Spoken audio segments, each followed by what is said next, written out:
Welcome to the Hunter Report, and I've got the Sony f4 right here, and I've got the Sony f2.8 right here.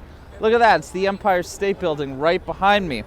We're going to see how these two lenses stack up with some beautiful New York City sights, maybe even try and shoot some birds right here on this fantastic winter day. So let's go ahead and put these lenses through their paces. The buttons are exactly the same on both cameras. You get an AF to MF switch. That button next to the G is a customizable button which you could use for eye autofocus or anything you want customizable. You get a full to infinity switch, which is the focusing distance, optical steady shot switch, and finally a panning switch, which is mode 1 and 2. Here in New York City, we have beautiful jazz music, shot on the G Master. So the Sony G Master is 3.5 pounds approximately, and the Sony 7200 is about 2 pounds. So there's a slight weight difference, and you're probably going to want to use a tripod with the G Master, and probably even with the 7200 f4 if you can. Now we're going to get into some lens sharpness tests later in the video, but the point that I'm trying to drive home is that there's so many other qualities of the lens to look at. And the two biggest optical differences between the G Master and the f4 in theory is that with the f2.8 aperture you get more light on the G Master, and you can also blur things out in the foreground or the background, whatever's out of focus, better. Now this particular scene, you can start seeing on the left here that the out of focus elements are just slightly softer. And we're going to show you lots of different scenes throughout this video. Speaking of which, let's go ahead right now to a more video-oriented test. Take a look at the quality of the bokeh as we shift the focus from the foreground to the background. And then we freeze at this point right here. And take a look at that shiny light. That was the lamppost, and now it's completely out of focus.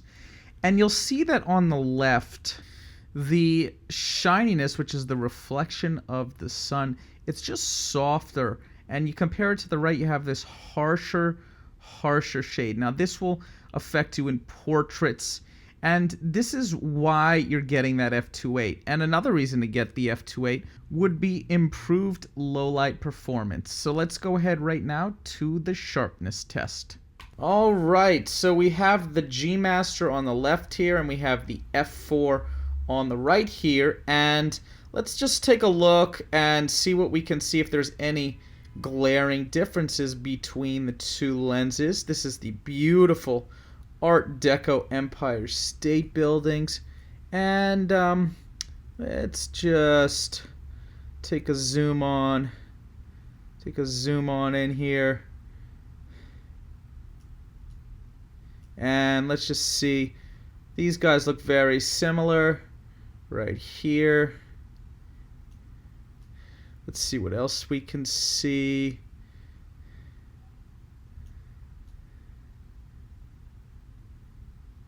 Very identical, very similar sharpness. f8 on both lenses. You see that f8 right here, and you see we're at f8 right here. And let's go see if there's any differences more towards the top end of the lens. Here we go, climbing all the way up, climbing all the way up. I think that's where Adorama did its top photographer contest. I may be wrong, but I think it was right up there. And let's keep going. Honestly, you guys can pixel peep to your heart's desire. If you want to see the raw files, just leave a comment below. I'll give you the raw files so you can pixel peep to your heart's desire. But I'm not seeing a whole bunch of difference. I'm really not. Let's see if we can find any difference here. I mean, slight bit of difference right here. This is a very out of focus area. I mean, you have to imagine that this building, let's just take a step out. Let's keep going out. You can see that this is a different building than the Empire State Building, and it's a good, 10 blocks away, which is about half a mile. But you will notice that there's a slight slight less bit of sharpness. Does that matter? Is sharpness the only defining factor? Well, I'm trying to teach you guys that sharpness isn't everything that you want to look at in a lens. There are other things. And the center sharpness of the lens, as we just saw, is almost 99% identical right here, f8 and at 200 millimeters on both lenses. So let's go ahead right now and check out another part of this lens. So here's another quick little example. We have the f2.8 on the left here, G Master, and we have the f4 on the right. And the only real difference I wanted to show you guys is you can see that the MetLife building is in focus and this parking meter here is out of focus. And it's just the quality of the bokeh. You can see here, these were a whole bunch of numbers right here. And you can just see here on the f4 that it's slightly more in focus. And that's the difference between having an f4 lens and an f2.8 lens. And I think the f2.8 makes a noticeable difference. And let's go on to some other examples where you can really see that. So here's that parking meter in focus. This time this light up here is the MetLife sign.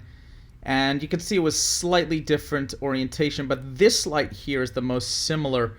And again, you know, the f2.8 right here just has a slightly bigger bokeh ball. And let me show you right here. I had some hair in my lens, but just look at that nice big bokeh ball from the f2.8. And the best example, the most beautiful example is this right here, in my opinion. You just see a nice washed out bokeh ball pattern. I think this really, you know, this echoes to me like the Canon 85-1.2. You know, it has that Canon 85-1.2 kind of feel, or that Sony G Master 85-1.4 kind of feel. And right here with the f4, you can see this bokeh ball right here. It just, you know, it just isn't, it's sharper, right? And here the bokeh is just, it's softer, it's more mellowed out. And that right there is why you want this f2.8 lens if the weight doesn't matter. So let's go ahead right now and take a look at the lens starring pattern. So let's take a look at the lens flare, very similar on both, although I'll give the f4 a slight edge in the lens star. Alright, so let's rehash everything about these lenses. The Sony f4 is about 2 pounds and the G Master is about 3.5 pounds. Now that makes a big difference personally. I'm comfortable hand holding the 70-200 f4 depending on how much workout I've been doing, anywhere in the neighborhood for 1 to 3 hours, after which it becomes uncomfortable. And I'm comfortable holding the f2.8 at 3.5 pounds for maybe half the time of that. Now some of you, well, your mileage may vary. And you're definitely going to want to use a monopod or something better. You know, probably with both of these two lenses, although you can handhold them for a while. So weight is a big factor to consider.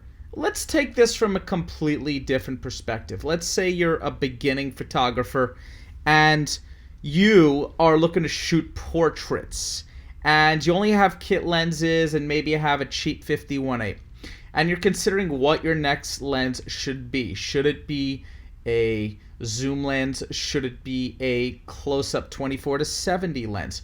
Honestly, if you're at a 50-1.8 and a kit lens, I would say that the 70-200 or the 24-70 Carl Zeiss, those are your only two ways to go. Anything else to me is not a good spend.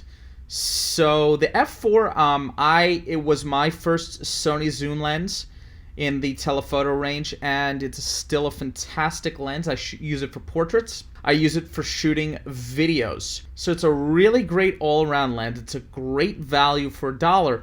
It's completely cost competitive against the offerings from Canon and from Nikon. It has optical steady shot in the f4. That said, if you're looking for that extra little bit of low light, that extra stop of low light that the f2.8 aperture provides, then the G Master is the way to go. But really, to me, the big reason to go G Master is for that extra bokeh oomph, for that little extra background separation that, and it's a big difference. It's really a big difference, as I've shown many times throughout this video, that the f2.8, the bokeh is just softer. and it makes a difference. It makes your shots look, more professional. It just gives them a different feeling. And that could be the difference right there. If the weight is okay with you for going with the G Master as opposed to the F4G. So the decision's really up to you, which one you want to go with. Both are really fantastic lenses, and both are priced competitively, although the G Master being new, you might want to find a way to get it on discount if possible. So leave any comments in the description below, any questions. Also, check the description below if you want to pick up one of these two lenses. Using my links helps me out a lot and helps me continue making content that's like this and even better. This is the Hunter Report. Please subscribe, please give me thumbs up, and I will see you soon.